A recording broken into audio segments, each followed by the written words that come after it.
तो आपको भी कुछ इस तरह के कार्ड्स मिले होंगे कभी ऑनलाइन सामान मंगाते वक्त, जो क्लेम करते हैं कि आप उस प्रोडक्ट को एक पॉजिटिव रिव्यू दो और बदले में आपको कैशबैक मिलेगा। तो क्या ये करना सही है कि नहीं, और कैशबैक एक्चुअली मिलता है या नहीं, और इन जनरल ये ऑनलाइन फेक रिव्यूज़ के बारे में बात करेंगे इस वीडियो में। और इसके साथ एज अ कस्टमर हम क्या कर सकते हैं वो भी डिस्कस करेंगे।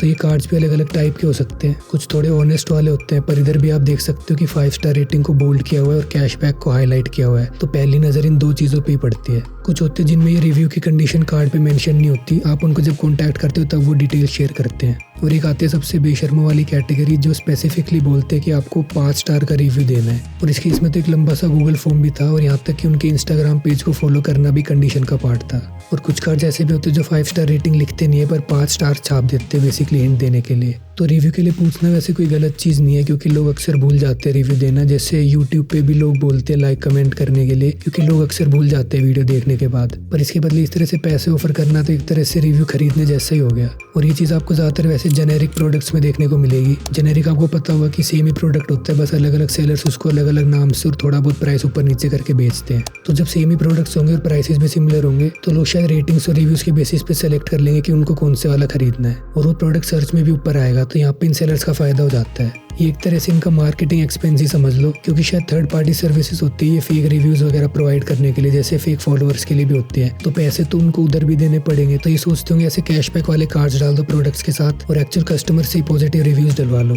तो इनका कुछ बजट होता है, उस हिसाब से कार्ड्स डालते होंगे, और जब इनको सफिशिएंट रिव्यूज मिल जाते होंगे तभी उस प्रोडक्ट में कार्ड्स डालना बंद कर देते होंगे। अब वैसे ही जेनेरिक प्रोडक्ट सभी प्लेटफॉर्म्स पे मिल जाते हैं, तो ऐसे कार्ड्स भी आपको हर प्लेटफॉर्म से मिल सकते हैं, चाहे अमेजोन हो, फ्लिपकार्ट हो, मेरे को ब्लिंकिट से भी मिला हुआ है। और स्पेसिफिकली जो मीशो जैसे प्लेटफॉर्म्स है जो बेसिकली जेनेरिक प्रोडक्ट्स में मेनली डील करते हैं, उधर यूजुअली ऐसे कार्ड्स मिलने के और ज़्यादा चांस होते हैं। तो ज़्यादातर इन कार्ड्स पे एक नंबर होता है जिसको व्हाट्सएप पे कॉन्टैक्ट करने के बाद वो डिटेल शेयर करते हैं। बेसिकली आपको स्क्रीनशॉट भेजना होता है अपने रिव्यू का, और यूपीआई आईडी वगैरह भेजनी होती है, और फिर ये आपको पैसे भेज देते हैं। और कुछ जैसे हमने पहले देखा था गूगल फॉर्म फिल कराते हैं। तो पहले तो मैं इस तरह के कार्ड्स को फेंक दिया करता था कुछ स्कैम वगैरह समझ के, पर फिर मैंने इनको थोड़ा कलेक्ट करना शुरू किया कि इस पर एक वीडियो भी बन सकती है। और आउट ऑफ क्यूरियोसिटी भी, और ऑनेस्टली शायद सब कैशबैक को देख के अट्रैक्ट हो ही जाते हैं। तो मैंने भी ये ट्राई किया था और मेरे को कैशबैक मिल गया था। पर जिस प्रोडक्ट को मैंने रेटिंग दी थी वो एक्चुअल में सही था। अगर मैं उसको खुद से भी रिव्यू देता तो 4-5 स्टार का रिव्यू दे देता। तो आपको भी अगर कोई प्रोडक्ट एक्चुअल में डिजर्विंग लगता है पॉजिटिव रिव्यू के लिए, या आप उसको खुद से वैसे एक अच्छा रिव्यू देने वाले थे, तो उस केस में आप रिव्यू देके कैशबैक भी ले सकते हो। और अगर प्रोडक्ट अच्छा ना हो तो आप वो कर सकते हो जो आपका खुराफाती दिमाग कहता है, क्योंकि अगर खराब प्रोडक्ट्स पे अच्छे रिव्यू आ जाएंगे तो हम कस्टमर्स का ही नुकसान होगा उसमें, क्योंकि कुछ प्रोडक्ट्स रिटर्न नहीं होते, सिर्फ रिप्लेस होते हैं। और अगर रिटर्न हो भी रहा है लेकिन आपको कोई चीज़ अर्जेंट चाहिए थी तो अभी आप उसको रिटर्न करोगे, फिर दोबारा ऑर्डर प्लेस करोगे तो उसमें टाइम लगेगा। तो इसलिए ओवरऑल देखा जाए तो वैसे ये चीज़ गलत ही लगती है। बाकी आप खुद से डिसाइड कर सकते हो कि ऐसे कार्ड्स के साथ आपको क्या करना है।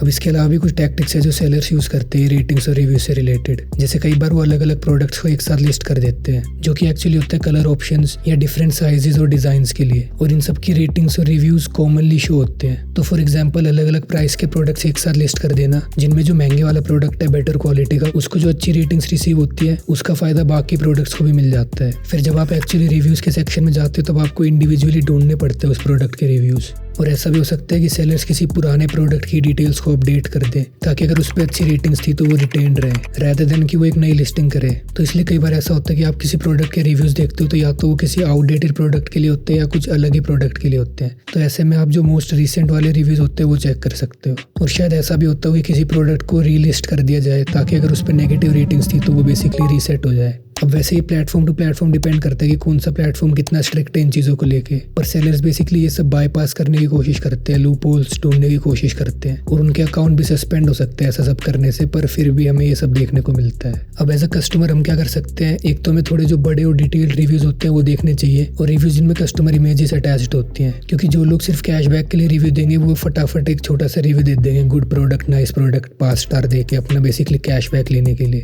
इसके अलावा हम नेगेटिव रिव्यूज़ भी देख सकते हैं। अब कुछ नेगेटिव रिव्यूज़ डिफेक्टिव प्रोडक्ट की वजह से या फिर कुछ डिलीवरी रिलेटेड इश्यूज़ की वजह से भी होते हैं, तो वो चीज़ सबके साथ नहीं होगी। और नेगेटिव रिव्यूज़ भी फेक हो सकते हैं किसी कंपेटिटर द्वारा। तो इधर भी थोड़े डिटेल वाले रिव्यूज़, ना कि वो वर्स्ट प्रोडक्ट, बैड प्रोडक्ट वाले 1 स्टार के रिव्यूज़। तो 2-3 स्टार वाले रिव्यूज़ जिनमें कुछ रीज़न भी मेंशन्ड है और वो रीज़न कॉमन है मल्टीपल रिव्यूज़ में, तो आप समझ सकते हो कि उस प्रोडक्ट के साथ वो इशू होगा। बाकी हम सेम प्रोडक्ट के रिव्यूज़ मल्टीपल प्लेटफॉर्म्स पे भी चेक कर सकते हैं कि वो कंसिस्टेंट है कि नहीं। और कुछ वेबसाइट्स भी है जैसे फेक स्पॉट और रिव्यू मेटा, जिन पे आप प्रोडक्ट प्रोडक्ट का URL डाल सकते हो और ये बेसिकली रिव्यूज की एनालिसिस करते हैं अपने मशीन लर्निंग मॉडल्स को यूज करके और एक एडजस्टेड रेटिंग देते हैं जो इनके अकॉर्डिंग एक्चुअल रेटिंग होनी चाहिए उस प्रोडक्ट की। अब जरूरी नहीं है पूरी तरह से सही हो, पर चाहो तो आप इधर एक बार नजर मार सकते हो। तो प्लेटफॉर्म्स को भी वैसे इधर एक बेटर मॉडरेशन करनी चाहिए ताकि ये फेक रिव्यूज को प्रिवेंट किया जा सके या जो ऑलरेडी है उनको रिमूव किया जा सके, और जो पॉलिसीज है उनको स्ट्रिक्टली इंप्लीमेंट किया जाए ताकि सेलर्स की गलत प्रैक्टिसेस अवॉइड करें। बाकी एक AI रिव्यू समरी भी हेल्पफुल हो सकती है, जैसे Amazon अब प्रोवाइड करता है। वहाँ पे एक ही जगह पे हमको पॉजिटिव्स और नेगेटिव्स पता चल जाते हैं ओवरऑल।